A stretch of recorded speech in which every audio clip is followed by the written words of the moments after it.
the Juniors Achievement Association, as well as the Duke of Edinburgh Awards. We also recently assisted the National Union of Public Workers with their Education Outreach School. In these tangible ways, we have demonstrated our strong commitment to the development of our youth. Within the last few years, the local environment has proven difficult, particularly for the more vulnerable people, and it's especially important for us to find ways to assist wherever possible during this time.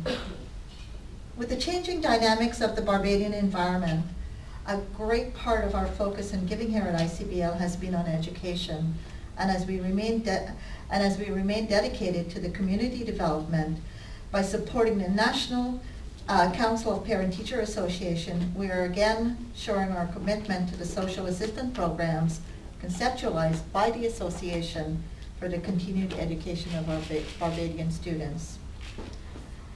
On behalf of the team here at ICBL, we look forward to continuing our work with the NCPTA and pledge our continued support to initiatives such as this.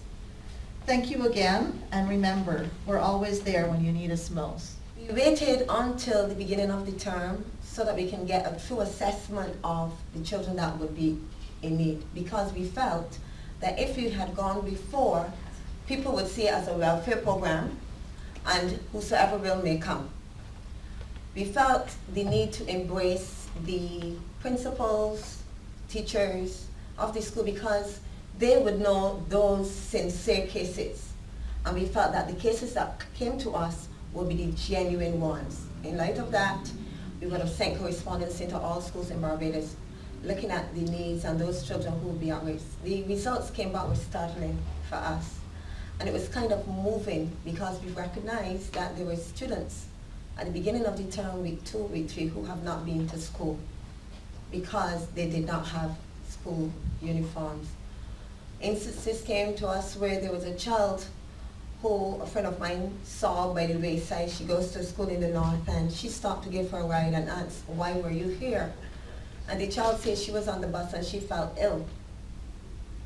She felt so bad she had to get off. And the reason was that she did not have breakfast. Her mother had nothing home to give her.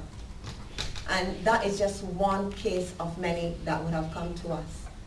We also saw cases where children don't have school shoes. There was an instance in a primary school where this child, he could be about 7, wearing about size 3, 2, 3 shoe, and somebody gave him a size 10.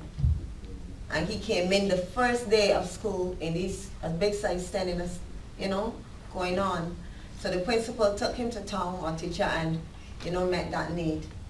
The association recognized, looking at our needs, the needs range from lack of school books, because there were some schools that children didn't have books, to uniforms, games clothes, game shoes, the whole gamut right down to food stuff. And we felt that, this is a national cry. This is a national need. And as a national organization, we needed to reach out. In light of that, we went to the media with our needs assessment and our needs to highlight the instances and what would have came to us. And I'm pleased to say that the first company or the first individual to call me that night is your Senior Vice President, Mr. Tasker. Give him a round of applause. These out there are only about selling insurance, but this is about giving back to the society. This is about impacting on education. This is about ICBL seeing the need for our children to have a continuous education and stepping up and meeting that need. And on behalf of the Barbados National Council of PTAs, and on behalf of all the parents in Barbados, we want to say thank you. We want to say thank you for coming on board and not only meeting our needs, because we said our need assessment would have brought us at that time to roughly $10,000. I would want to say ICBL have stepped up to the plate. I wouldn't tell you that they've given me the full 10,000, but they have given me a substantial amount that would meet the needs of a vast majority of these children that are in need. I can't say how overwhelmed or how happy we are to partner with ICBL. I can't say, I would hope that this is just the beginning of a long journey and a partnership with this company. We as the organization would want other companies to see the example that ICBL have set. They have set a precedent. They are saying to other companies out there that, look, this is a national need. This is a crime. We have come on board and we are inviting you to come on board. It would have been very well if the CEO would have said that, you know. But I am speaking for her, right, ma'am? Yeah. Yes, and I know that she would embrace what I am saying in terms of having other companies to recognize this need. Having other companies say, well, look, this is a national crime. I would want to say, I want to call another company Rent a Kill, has offered and developed a program that their members will commit each month some portion of their salary for the next 3 months. And I think that that is also a good start. That is also another initiative that other companies should come on board, because, you know, children are our next generation. And we are an aging society, we are growing. So if we want to be safe and secure in a good society, we have to make sure that we meet the basic needs. The needs are coming all the time, so you could imagine how overwhelming it could be. We also want to say to date, initially we had 10 schools, there are now 15 schools that have come to our assistance for needs. This morning I got another call from another school asking me, are we too late?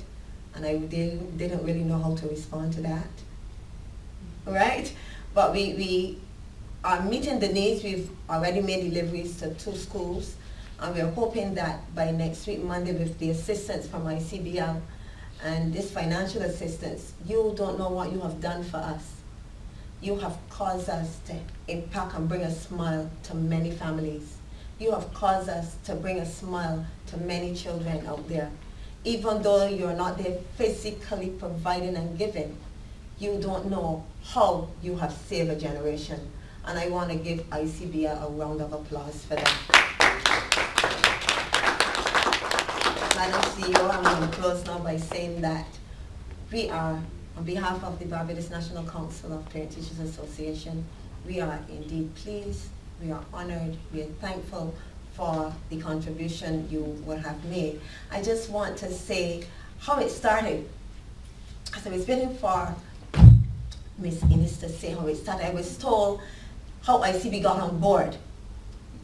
Your CEO was in Toronto. I'm in Barbados. And I was told that she called the senior vice president and she told him, this is a venture that we must come on board with. It pained her. She said to me, it pained her when she recognized that there were children out there who did not have food, that had these needs. And she felt that as the CEO of this company, that ICBL needed to come on board. So she called her senior vice president, who in turn called me, and said that this is an initiative that ICBL should come on board, and we are forever grateful.